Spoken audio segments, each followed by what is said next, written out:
서로 한번 축복하셨으면 좋겠습니다. 오늘도 은혜 받고 행복하세요. 초대교회 성도들에게 있어서 가장 집중적으로 관심을 가지고 있는 분야가 재림이었습니다. 왜냐하면 예수님이 너희 세대가 지나가기 전에 내가 다시 올 것을 볼 자도 있다, 그 말씀이 그들에게 있어서는 뇌리에 이렇게 박혀 있었고요.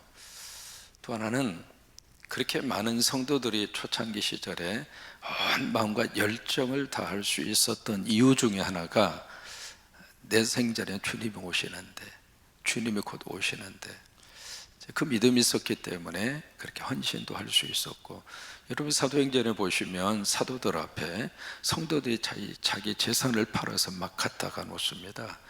그러다가 이제 아나니아와 삽비라 사건이 중간에 일어났습니다마는, 그런 일들이 일어날 수 있었던 동기 중에 하나도 곧 예수님이 오시는데 그런 영향이 많이 있었단 말이죠.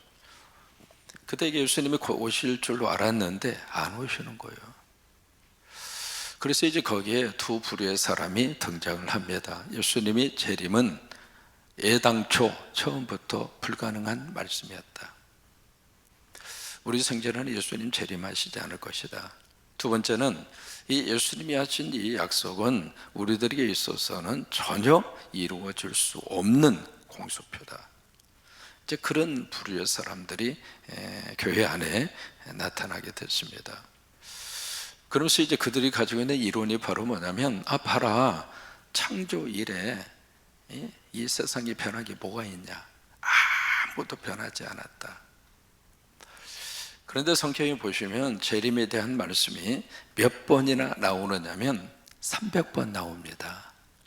이게 성경 전체적으로 계산을 해서 보시면 13절에 한 번씩 내가 다시 오리라, 13절 지난 다음에 다시 한 번 또 내가 다시 오리라. 이게 재림에 대한 약속이 한두 번이 아닙니다. 구약부터 신약에 이르기까지 마지막 계시록 22장에 보면 세 번이나 이야기하잖아요. 내가 속히 오리라, 내가 다시 오리라, 마지막은 내가 속히 오리라. 이제 말씀의 이 약속이 300번에 걸쳐서 우리에게 주어지기 때문에 예수님이 다시 오실까요, 안 오실까요? 여러분들은 믿어지십니까? 근데 이게 안 믿는 사람들이 있다 이 말이죠. 1961년도에 미국의 새로운 대통령이 혜성처럼 등장을 해요. 그 사람이 존 F 케네디입니다. 40대입니다. 하버드 대학의 젊은 사람이었고 말 그대로 참 잘생겼죠. 미국 사람뿐만이 아니라 전 세계 사람들이 블랙홀처럼 케네디 대통령에게 집중을 했습니다.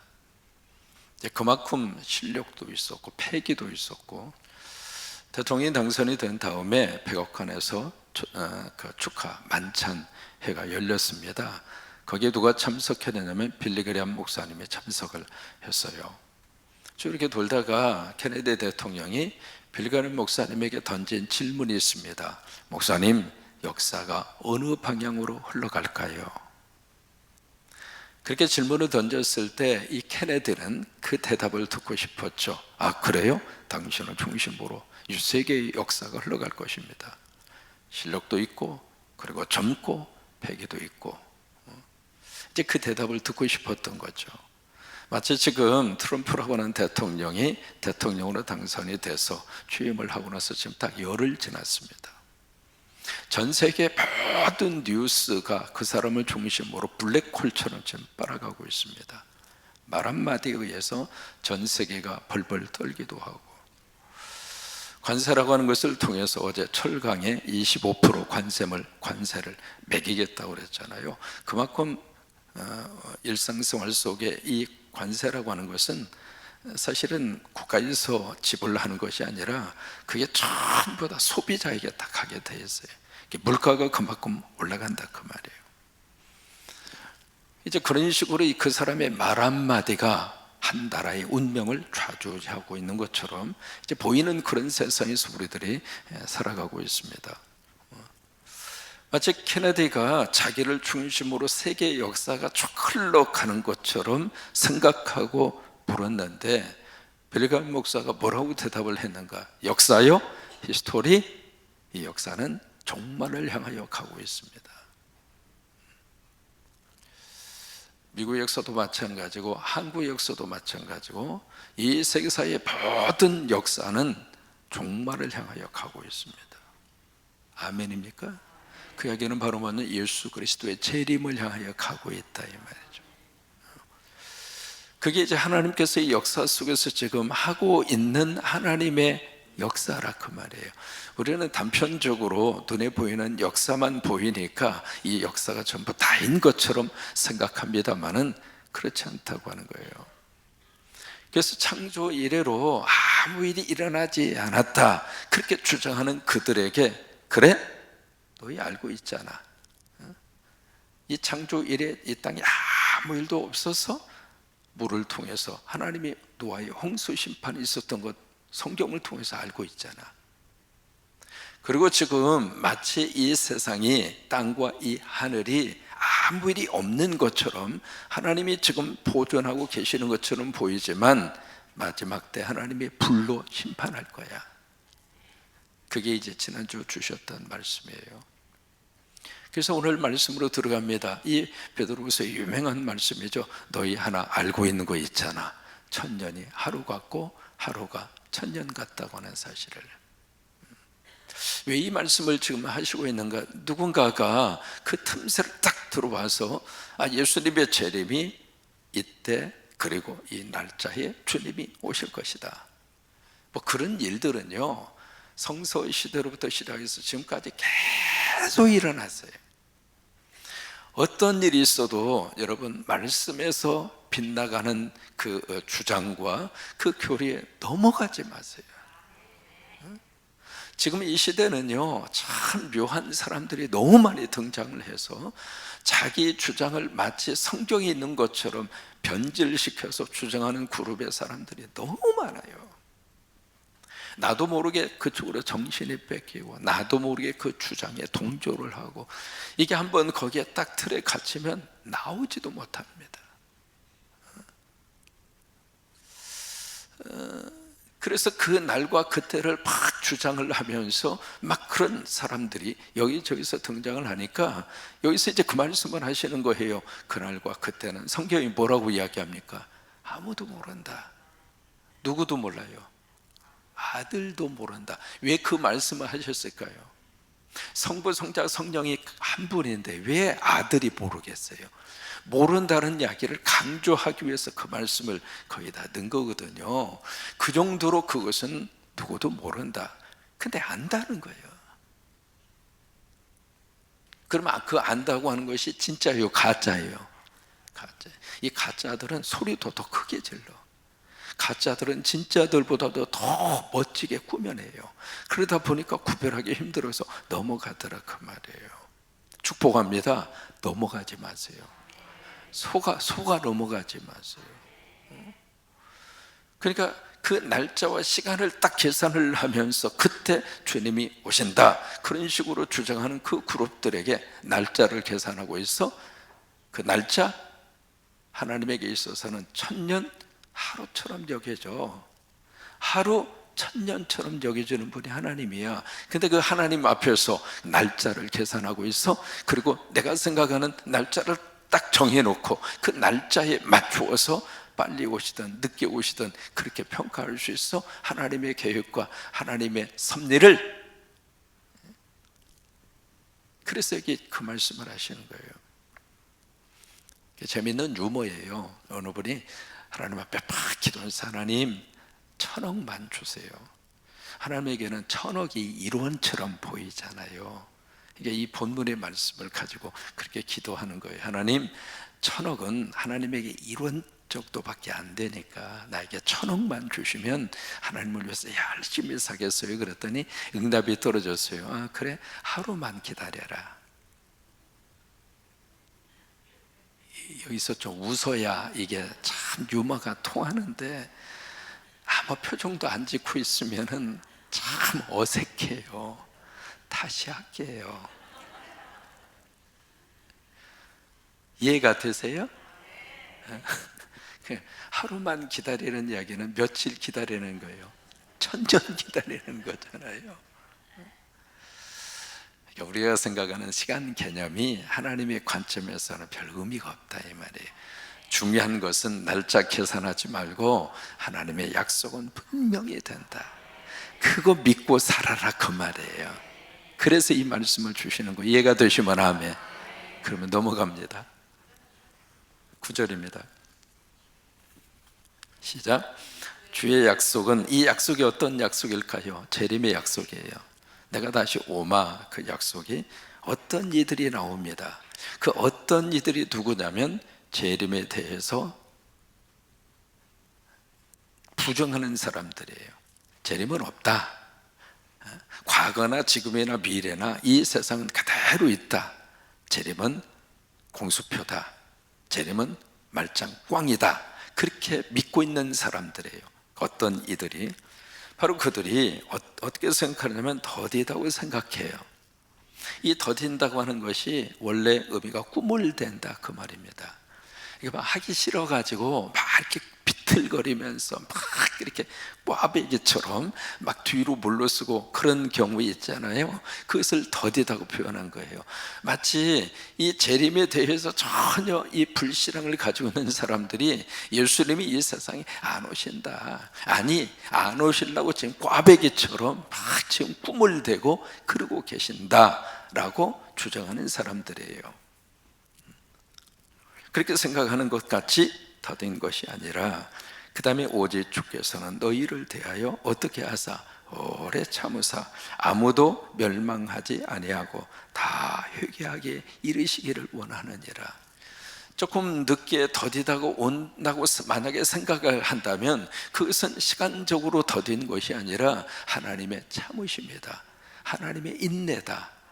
하나님이 그렇게 오래 참으시는 그 이유는 한 사람도 멸망당하지 않고 구원받고 살아나게 하시려고. 만약에 내가 회개하기 전에 예수님이 오시면 지옥 가잖아요. 근데 주님이 아직 안아주신다고 생각한다면 그것조차도 하나님이 우리를 사랑하시는 하나님의 축복이다. 그래서 참아주셔서 나로 하여금 회개하게 하시고 나로 하여금 믿음의 자리를 되찾을 수 있도록 인도해 주시고, 그것은 하나님의 은혜의 시간이다. 그것은 하나님이 우리를 향하여 살림의 복을 받도록 참아주시는 것이다. 그렇게 받아들이고 그렇게 신앙생활하는 것이 축복이라고 하는 거예요. 그런데 10절에 보시면은 10절 같이 있습니다. 그러나 주의 날이 도둑같이 오리니, 자 보세요. 그렇다 치더라도 영원히 참고 계시는 것은 아니다. 주의 날이 무슨 날일까요? 재림. 이게 구약에서는 여호와의 날입니다. 여러분 구약 읽으시다 보면은 여호와의 날이 계속 나옵니다. 그 여호와의 날이 신약으로 가시면 주의 날입니다. 그 주의 날이 바로 재림입니다. 그 재림이 도둑같이 오리니, 여러분 왜 도둑같이 온다고 말씀을 하셨을까요? 예기치 않는 시간이 오니까. 여러분 도둑이 올 때 통지하고 옵니까? 까톡 해가지고 내일 내가 몇 시 몇 분에 당신 집에 갈 테니까, 그런 식으로 도둑이 까톡 오는 거 봤어요? 여기 도둑같이 온다는 것을 오해하시면 안 됩니다. 어떤 사람은 이 구조로 예수님이 도둑놈처럼 온다고. 어디 성경에 도둑놈처럼 온다고 그랬어요? 도둑같이 온다고 그랬지. 그러니까 애기 찾는 시간에 주님이 오신다 그 말이에요. 왜 도둑같이 오신다고 말씀을 하셨을까? 우리가 항상 준비하고 살아가라고, 항상 깨어있는 상태로 살아가라고. 여러분 이 새벽에 깨어 계셔서 너무 감사해요. 이교구 오지역 식구들 너무 감사해요. 찬양이 묶여가지고 구역장님이 나오라고 그래서 나오셨는지를 모르겠지만 그것도 은혜예요. 그것도 축복이에요. 내가 깨어있다고 하는 것이 참 은혜입니다. 새벽에 깨어있는 여러분들 볼 때마다 너무 감사해요. 너무 고맙습니다. 우리 남인자 권사님의 우리 귀한 손자딸도 할머니하고 함께 와서 이렇게 새벽을 깨워주셔서 고마워요. 땡큐. 대학 문제 때문에 기도하고 있다고 들었어요. 기도하시면서 잘 진로를 결정하시기를 바라고요. 네. 그래 저 뒤에 우리 채린이도 아빠 옆에 탁 와서 새벽기도 지키고 있어서 고마워요. 감사해요. 우리 젊은 두 친구를 위해서 여러분 박수 한번 해주세요. 이 새벽에 이렇게 깨어 있는 것 자체가 축복이라 그 말이죠. 좀 주무시고 싶겠지만은 그래도 깨어 있으면은요, 그래도 아버지 집 갔다 오면은 뭔가 영적으로, 그리고 우리 삶 속에 하나님의 귀한 터치가 있는 것을 느낄 수 있잖아요. 이 목회자들이 다 고민이 새벽 기도입니다. 젊은 시절에는 목회자들이 새벽 기도 원했으면 목회 한번 해볼 만 하겠는데, 젊은 시절에 얼마나 잠이 그렇게 많아요. 그래도 우리 젊은 우리 목회자들이 다 이렇게 깨어서, 저 방송실에도 보이지 않는 곳에서, 아까도 화면이 좀 이렇게 정지 상태에 있었죠. 여러분들은 어떤 마음 볼지 모르지만 이걸 조정하는 저쪽 교역자들은 속이 타. 그러니까 이게 그래도 새벽에 깨어 있는 것이 축복이더라 이 말이에요. 그러기 위해서 이 말씀을 주시는 것이거든요. 그래서 10절 말씀 같이 처음부터 있습니다. 시작. 그러나 주의 날이 도적같이 오리니 그 날에는 하늘이 큰 소리로 떠나고, 여기서부터요 놀라운 일들이 일어납니다. 예수님이 재림하시면 무슨 일이 이 땅에서 벌어지게 될 것인가? 우리가 보고 있는 하늘이 큰 소리와 함께 한순간 영으로 덮여 사라지게 될 것이다 이 말이에요. 그 예수님의 재림이에요. 하늘이 한순간에 사라지게 될 것이고, 물질이 뜨거운 불에 풀어진다는 저는 디스토리, 완전히 무너져 버린다 그 말이에요. 여기 물질이라는 단어를 쓰고 있잖아요. 물질, 옛날 번역은 체질이라고 그랬습니다. 체질인데 영어 번역은 element입니다. 요소입니다. 물질을 구성하고 있는 기본 요소. 예를 들면 물 같으면 H2O잖아요. 수소 2개, 그 다음에 산소 하나, 그게 결합된 것이 물이잖아요. 바로 그 요소, 그 엘리먼트. 사람 같으면 사람의 이 가장 중요한 인간을 구성하는 요소가 뭐죠? 흙하고 그 다음에 뭐예요? 물이에요. 그걸 요소라고 그래요. 기본 요소, 물질, 체질. 그것이 불에 어떻게 돼요? 풀어지게 될 것이다. 풀어진다는 이야기는 그 자체가 완전히 망한다 이 말이에요. 파괴된다 그 말이에요. 그 다음에 땅과 그 중에 있는 모든 일들이 드러나게 될 것이다. 그러니까 지금까지 이 땅에 있었던 모든 일들이 명명백백하게 밝혀지게 될 것이다. 지금 우리가 참 많은 가짜와 음모론에 우리가 지금 완전히, 이게 도대체 어디에 진실인가? 이제 과연 지금 주장하고 있는 것처럼 국회의원 선거가 부정선거에 의해서 그렇게 많은 사람들이 국회에 들어갔는가? 완전히 이제 그래서 이 엄청난 일을 했다고 그러니까, 과연 중국이 서버를 와서 공격해가지고, 북한이 서버를 와서 공격해서 조작으로 해서 그렇게 안 될 사람이 된 것인가? 그쪽에 주장하는 유튜버의 이야기를 들으면은 이게 진짜 같기도 하고, 뭔가 숨기고 있는 것 같기도 하고. 여러분 그런 생각 안 들어요? 아니 거기서 책임자가 다 아니라고 이야기하고, 과학적으로 이건 있을 수가 없다고 이야기를 하고, 그런 것을 다 보여주고 다 확인을 시켜주어도 그 음모론에 빠져서 막 그 유튜브의 이야기를 들으면 나도 모르게 이쪽에 맞는 것 같은데, 가면 갈수록 그런 음모론과 가짜가 세상이 엄청나게 파헤칠 겁니다. 왜 그런 줄 알아요? 그 유튜버들은 그걸로 돈 버는 거예요. 자기 호주머니 채우는 거예요. 이번에 이 계엄 사태 때문에 유튜버들 가운데 부자 된 사람이 한두 사람이 아닙니다. 전부 다 누구 돈 지금 가져가는가 혹하고 들어오는 그 유튜버 그 시청자들, 조회수가 올라가면 그만큼 자기가 돈을 벌으니까 그냥 뭐 진짜인지 가짜인지 이게 정확한 근거가 있는지 없는지는 둘째예요. 여러분, 근거를 제시하면 되잖아요. 이게 거짓이라면 확실한 근거를 제시하면 될 거 아닙니까? 그래요, 안 그래요? 근거도 제시도 안 하고 그랬다는 거예요. 주장만 있는 거예요. 이제 이런 일들까지라도 여기에 주님이 재림하시면 드러날 것이다, 이 말이에요. 정체가 드러나게 될 것이고, 누가 진짜고 누가 가짜인지 드러나게 될 것이다, 이 말이에요. 아멘입니까? 그래서 우리가 예수님의 재림을 위해서 우리가 기다리는 거예요. 주님이 오시면 이 세상에 가짜들은, 지금까지 위장하고 포장했던 이 거짓 것들은 다 드러나게 돼요. 교회 안에도 마찬가지예요. 목사들도 마찬가지입니다. 가짜 목사들 막 선동하고 그런 정체들이 한꺼번에 다 드러나게 될 것이다, 이 말이에요. 우리는 그날을 바라보고 인내하고 삽니다. 지금은 우리 스스로가 이게 저 사람의 진짜인지 가짜인지 구별이 안 되니까, 아니 구별할 능력도 없고 구별할 만한 정보를 가지고 있지도 않고, 그러다 보니까 나도 모르게 속아 넘어가기도 하고, 그 주장에 동조하다가 나도 모르게 엉뚱한 길로 가기도 하고 이단으로 가기도 하고.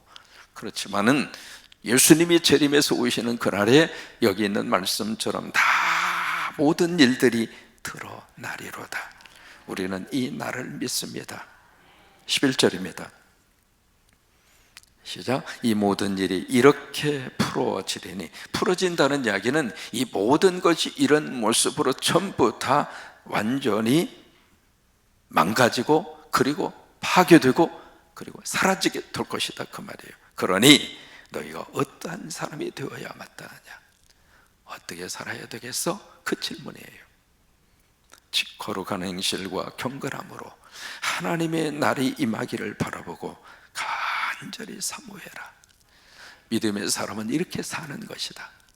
신앙의 사람은 이런 모습으로 신앙생활을 하는 것이다, 그 말이에요. 왜요? 세상은 한순간에 없어질 그날이 오기 때문에.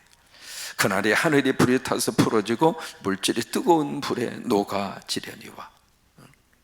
여러분, 이 세상을 지금 확 붙잡고 있는 것 중에 뉴턴이 말한 만유인력의 법칙 기억하시나요? 만유인력의 법칙. 모든 것들은 나름대로 다 이렇게 끌어당기는 힘이 있다는 거예요. 그러다 보니까 이것이 쏟아지지 않고 한 자리에 있는 거예요.